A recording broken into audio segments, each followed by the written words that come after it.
오늘은 본문 말씀을 가지고 바람보다 가까운 손이라는 제목으로 말씀을 나눌 때 귀한 은혜 있기를 주님의 이름으로 소망합니다. 아멘. 사랑하는 성도 여러분, 지난주에 보건복지부와 국민연금공단은 저소득 지역 가입자의 보험료를 지원하는 제도의 운영 결과를 발표했는데요. 일정한 소득 기준을 충족하는 사람에게 보험료의 절반을 최대 12달 동안 지원하고 올해부터 지원 대상을 더 넓혔다는 내용이었습니다. 이 제도가 인생의 모든 불안을 없애주는 것은 아니며 노후의 모든 문제를 해결해 주는 것도 아닙니다. 그러나 삶의 기반이 흔들릴 때 누군가가 손을 내밀어 준다는 사실은 한 사람이 사회의 안전망 밖으로 완전히 가라앉는 것을 막아줄 수 있습니다. 우리도 살다 보면 바람이 멈추지 않는 시간을 만납니다. 일터가 흔들리고 건강이 무너지고 관계가 멀어지며 앞으로의 삶을 계산하면 계산할수록 마음이 더 어두워질 때가 있습니다. 그때 사람들은 쉽게 말하지요. 조금만 더 힘내십시오. 마음을 단단히 먹으십시오. 물론 필요한 말입니다. 하지만 물에 빠진 사람에게 가장 먼저 필요한 것은 설명이 아니라 붙드는 손입니다.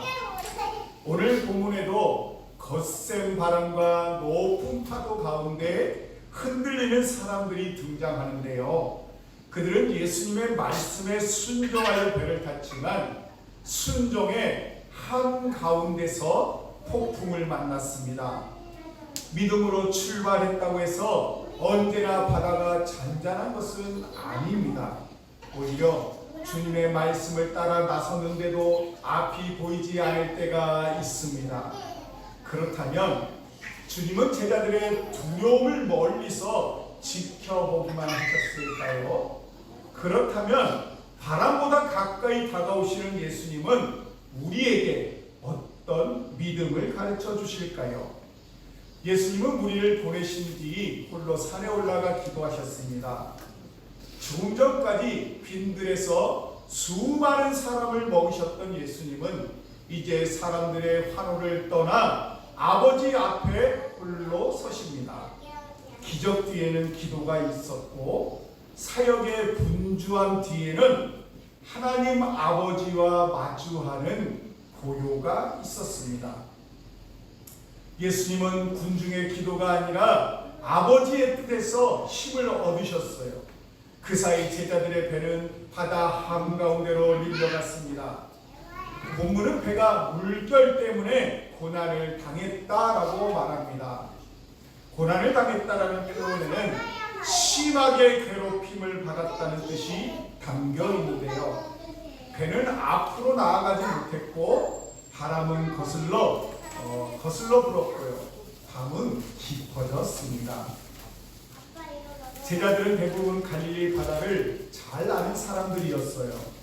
그러나 익숙한 기술도 감당하지 못할 밤이 있습니다. 사람의 경험이 아무 힘이 되지 못하고 내가 알고 있던 방법이 모두 막힐 때가 있습니다. 중요한 사실은 제자들이 잘못된 길에 있었던 것이 아니라는 점입니다. 예수님께서 재촉하여 배를 타게 하셨고 제자들은 그 말씀에 순종하였어요. 그런데도 바람을 맞은 것입니다. 우리는 어려움이 닥치면 먼저 잘못을 찾으려고 하지요. 내가 믿음이 부족해서 이런 일이 생겼나? 하나님이 나를 버리신 것은 아닐까? 그러나 오늘 본문은 순종의 길에서도 바람을 만날 수 있다라고 말합니다. 고난이 언제나 잘못된 선택의 증거는 아닙니다. 예수님은 제자들이 바람과 싸우는 동안 그들을 잊지 않으셨습니다.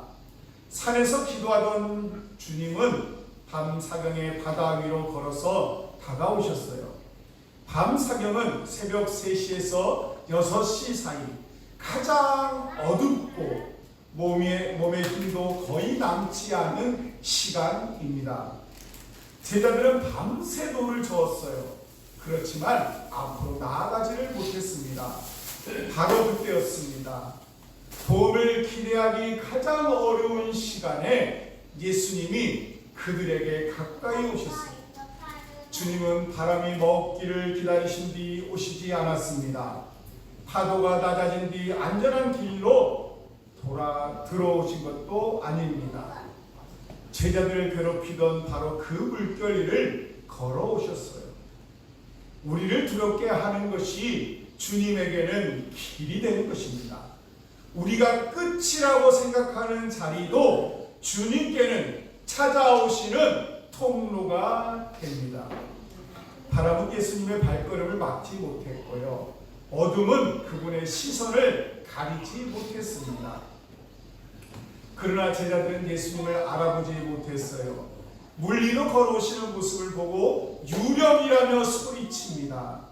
두려움이 깊어지면 구원의 손길조차 위협으로 오해할 수 있습니다.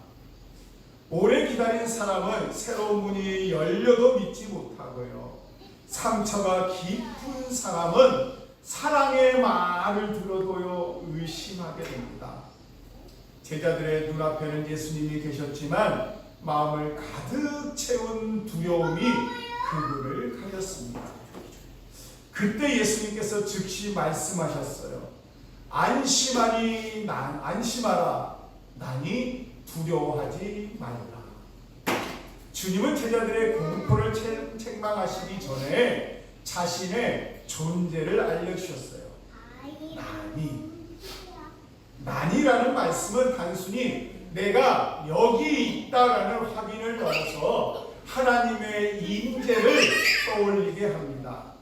제자들에게 필요한 첫 번째 해결은 바람이 움직이는 것이 사라지는 것이 아니라 바람 가운데 예수님이 계심을 아는 것입니다. 우리도 문제 해결만을 구할 때가 많지요. 병이 낫고 빛이 줄어들고 관계가 회복되면 평안할 것이라고 생각을 합니다. 물론 우리는 그것을 위해서 기도해야 합니다. 그러나 주님이 먼저 주시는 평안은 환경의 변화보다도요 임재의 확신에서 시작됩니다. 내가 여기 있다. 너희가 혼자가 아니다. 그 음성이 들리면 같은 바람 속에서도요 마음이 달라집니다. 그렇다면 제자들 가운데 베드로는 이 말씀에 어떻게 반응했을까요? 그는 배 안에 머물러 예수님을 바라보는 데서 그치지 않았습니다. 주여, 만일 주님이시거든 나를 명하사 물 위로 걸어오게 하소서. 물 위로 오라 하소서. 베드로의 요청에는 용기와 함께요 불안전함도 섞여 있습니다. 그러나 분명한 것은 그가 자신의 충동이 아니라 주님의 명령을 구했다는 사실입니다. 예수님은 짧게 말씀하셨어요. 오라. 베드로는 그 한마디를 붙들고 배에서 내려 물 위를 걸었습니다. 믿음은 바람이 사라진 다음에 시작되지 않았어요. 파도는요 여전히 높았어요. 그리고 밤은 여전히 어두웠습니다. 그러나 주님의 말씀이 그를 움직였어요. 믿음은 위협을 모르는 낙관이 아니라 주님의 말씀을 더 신뢰하여 한 발을 내딛는 순종입니다. 우리는 종종 완벽한 확신이 생길 때까지 기다리지요. 두려움이 모두 사라지고 실패할 가능성이 없어지고 모든 조건이 준비된 뒤에야 순종하겠다고 생각합니다. 그러나 그런 날은요 좀처럼 오지 않습니다. 믿음의 첫걸음은 두려움이 없는 발걸음이 아니라요 두려움 속에서도 주님의 말씀을 붙드는 발걸음인 것입니다. 베드로는 실제로 물 위를 걸었습니다. 이 장면에서 우리는 그의 실패만 기억하기 쉽지만 그는 배에서 내려 주님께로 걸어간 사람 아닙니까? 다른 제자들은 배 안에서 보고 있었고요. 베드로는 말씀을 따라 움직였습니다. 주님은 우리의 작은 순종을 가볍게 여기지 않으셔요. 완전하지 않아도 떨리는 발이라도 주님의 음성을 믿고 내딛는 걸음을 주님은 기뻐하십니다. 아멘. 그러나 곧 장면이 바뀌는데요. 베드로는요 바람을 보고 무서워했어요. 본문은 바람이 갑자기 더 거세졌다고 말하지 않습니다. 바람은 처음부터 불고 있었고요. 달라진 것은요 베드로의 시선입니다. 예수님을 바라보던 눈이 바람으로 옮겨갔고 그는 자신이 서 있는 물을 의식하기 시작했어요. 그 순간 두려움이 믿음을 덮었고 몸이 가라앉기 시작했습니다. 우리의 삶도 마찬가지이지요. 문제가 커져서 무너질 때도 있지만 같은 문제를 바라보는 시선이 달라져 무너질 때도 있습니다. 처음에는 말씀을 붙들고 시작했지만 주변의 평가와 숫자의 결과를 바라보다가 마음이 흔들립니다. 혹시 실패하면 어떻게 하지? 다른 사람은 잘 나가는데 나는 왜 이 모양일까? 바람을 오래 바라보면 주님의 얼굴이 멀어집니다. 그렇다고 베드로의 믿음이 완전히 사라진 것은 아니에요. 그는 가라앉으면서 외칩니다. 주여 나를 구원하소서. 길고 아름다운 기도입니까? 아니지요. 상황을 설명할 시간도 없었어요. 그러나 그 짧은 외침은 정확한 방향을 향했습니다. 믿음은 한 번도 흔들리지 않는 완벽함이 아니라 흔들릴 때 다시 주님을 부르는 것입니다. 바로 그 순간 예수님께서 즉시 손을 내밀어 그를 붙드셨어요. 주님은 물에 빠진 베드로에게 먼저 긴 설명을 하지 않으셨어요. 왜 그렇게 했니? 내가 이미 말하지 않았니? 그렇게 말씀하지 않으셨어요. 먼저 손을 내미셨고요. 먼저 붙드셨습니다.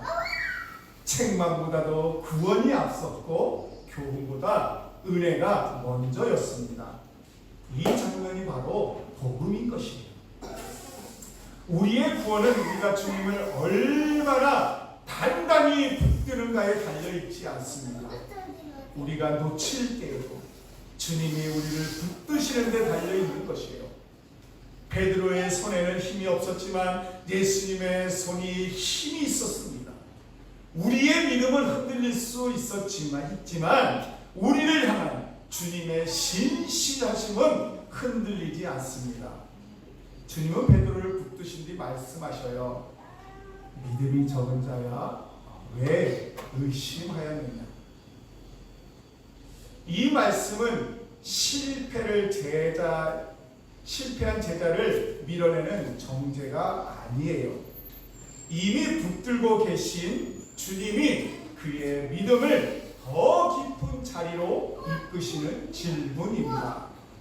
예수님은 작은 믿음을 버리지 않으시고 자라게 하십니다. 넘어짐을 끝으로 삼지 않고요. 배움의 자리로 바꾸십니다. 우리도 누군가 흔들릴 때 순서를 기억해야 하는데요. 먼저 붙들고 그 다음 말해야 한다는 것입니다. 한번 따라할까요? 먼저 붙들고 그 다음 말하십시오. 먼저 붙들고 그 다음 말해야 되는 것이에요. 아픈 사람에게 이유부터 묻지 말고요. 곁에 앉아야 하는 것이에요. 경제적 어려움에 빠진 사람에게 책임을 따지기 전에 다시 설 수 있는 길을 함께 찾아야 합니다. 교회는 가라앉는 사람을 멀리서 평가하는 공동체가 아니에요. 예수님의 손을 따라서 가까이 다가가는 공동체입니다. 지난주 소개된 국민연금 보험료 지원 역시 삶의 모든 바람을 멈추게 하지는 못합니다. 그러나 어려운 시기를 지나는 사람이 사회 보장제도 밖으로 완전히 밀려나지 않도록 붙드는 하나의 손이 될 수가 있어요.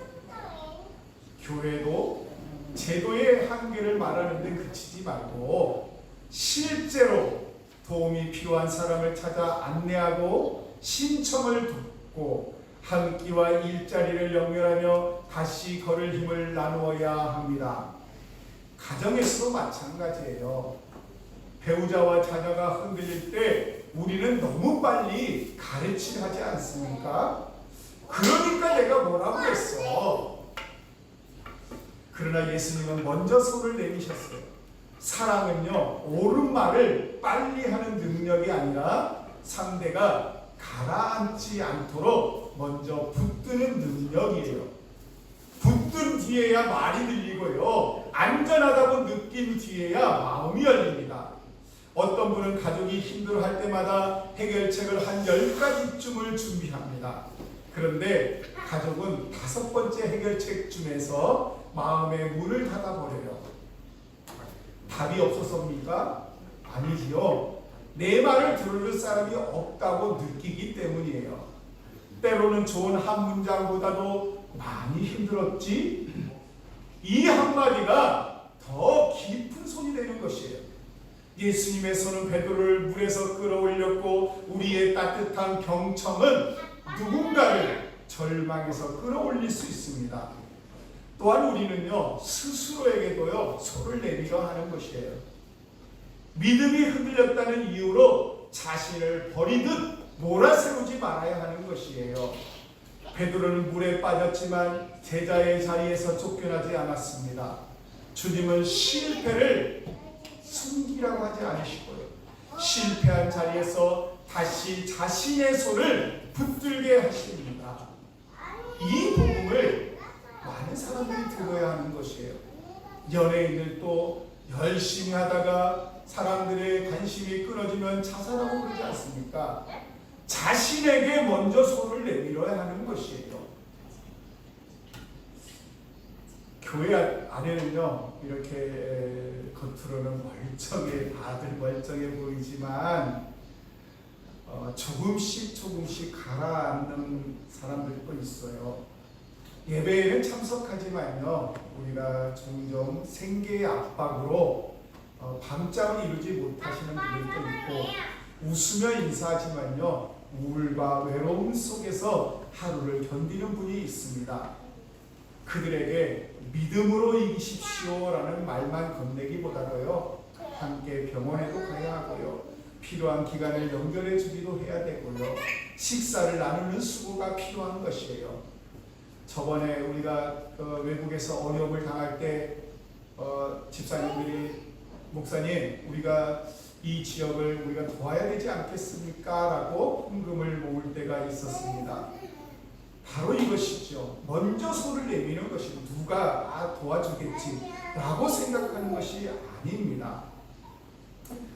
복음은요, 영혼만을 향한 말이 아니라 한 사람의 삶 전체를 붙드는 하나님의 사랑입니다. 주님이 베드로를 붙드신 손은요, 십자가에서 못 박힌 손이 아닙니까? 제자들의 실패를 감당하고 우리의 죄와 두려움을 품으며 죽음의 깊은 물속까지 내려가실 손이었습니다. 그리고 부활하신 주님은 그 손으로 다시 제자들을 찾아오셨어요. 그러므로 우리가 붙드는 소망은요, 순간적인 위로가 아니라 죽음까지 이기신 예수 그리스도의 신실하심을 믿으시기를 바랍니다. 예수님과 베드로가 함께 배에 오르다 바람이 그쳤어요. 제자들은 예수님께 절하며 고백합니다. 진실로 하나님의 아들이소이다. 폭풍은 단순한 위기가 아니라 예수님이 누구신지를 더 깊이 아는 자리로 바뀌었어요. 제자들은 떡을 많게 하시는 분만이 아니라 바다를 밟고 두려움 속으로 찾아오시는 하나님의 아들을 만났습니다. 여기서 우리는요 한 가지를 더 보아야 하는데요. 예수님은 베드로만 구하신 것이 아니라 배 안에 있던 모든 제자의 믿음을 새롭게 하셨어요. 한 사람을 붙드신 사건이 아니라 공동체 전체의 예배가 되었습니다. 누군가가 다시 일어서는 모습을 볼 때 교회 전체가 하나님을 더 깊이 고백하게 됩니다. 그러므로 한 사람을 살리는 일은 결코 개인적인 선행으로 끝나지 않습니다. 공동체가 예수님의 손을 배우고 함께 하나님께 절하는 믿음의 사건이 되는 것이에요. 오늘 우리가 해야 할 일은 분명한 것입니다. 성공한 사람의 이야기를 크게 전하는 것만이 아니라 무너진 사람이 다시 일어나는 과정을 함께 품어야 합니다. 실패를 숨기지 않아도 되는 공동체, 도움을 요청해도 부끄럽지 않은 공동체, 다시 시작하는 사람에게 먼저 자리를 내어주는 공동체가 되어야 합니다. 그런 교회에서 사람들은요 말보다 먼저 복음을 보는 것이에요. 나를 포기하지 않는 손이 있구나. 하나님도 나를 포기하지 않으시는구나. 우리는 바람이 없을 때보다 바람 가운데 주님을 더 깊이 알 때가 있습니다.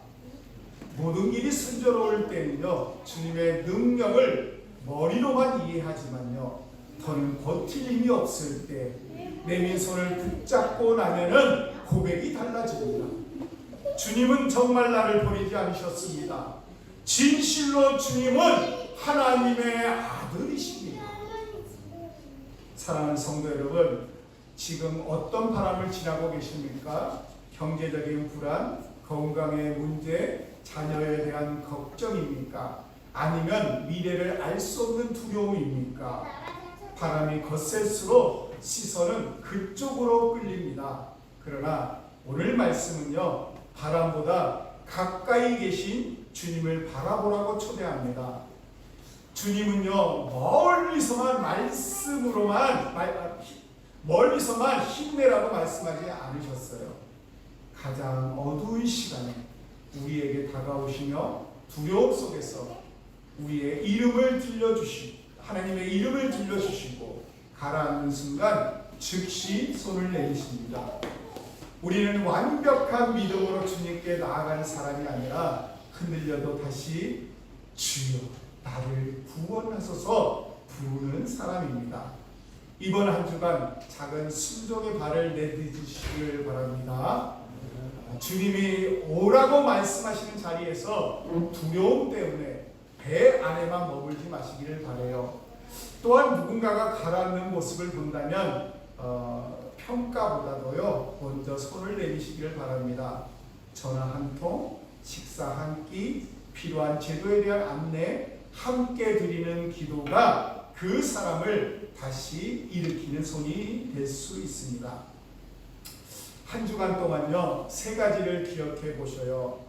아침마다 바람보다 가까이 계신 주님의 임재를 고백하고 두려움이 커질 때 주여 나를 구원하소서라고 짧게라도 기도하며 매일 한 사람에게 붙드는 손이 되어 보시기를 바랍니다. 거창한 일을 시작하지 못해도 괜찮아요. 주님의 손을 붙든 작은 순종은요 결코 작게 끝나지 않습니다. 바라기는 우리 모두가 바람보다 주님의 음성을 더 크게 듣고 파도보다 주님의 손을 더 굳게 신뢰하시기를 바랍니다. 다 함께 따라하겠습니다. 바람보다 가까운 손이 있습니다. 바람보다 가까운 손이 있습니다. 흔들려도 버림받지 않고 넘어져도 다시 붙들리며 마침내 예수님을 하나님의 아들로 고백하는 믿음의 사람들이 다 되시기를 주님의 이름으로 축원합니다. 아멘. 기도하겠습니다. 바람과 파도 가운데서도 우리를 찾아오시는 하나님 아버지, 두려움에 사로잡혀서 주님의 얼굴보다도 문제를 더 오래 바라본 죄를 용서하여 주옵소서. 가라앉는 우리에게 즉시 손을 내미시는 예수님의 은혜를 붙들게 하시고 흔들리는 이웃을 판단하기보다 먼저 붙드는 교회가 되게 하옵소서. 경제적 어려움과 질병, 관계의 상처로 힘겨운 이들을 지켜주시며 나라와 민족과 다음 세대와 성교회를 인도하여 주옵소서. 말씀을 따라 한 걸음 내딛게 하시고 모든 바람 속에서 주님을 하나님의 아들로 고백하게 하여 주옵소서. 예수님의 이름으로 기도드리옵나이다. 아멘.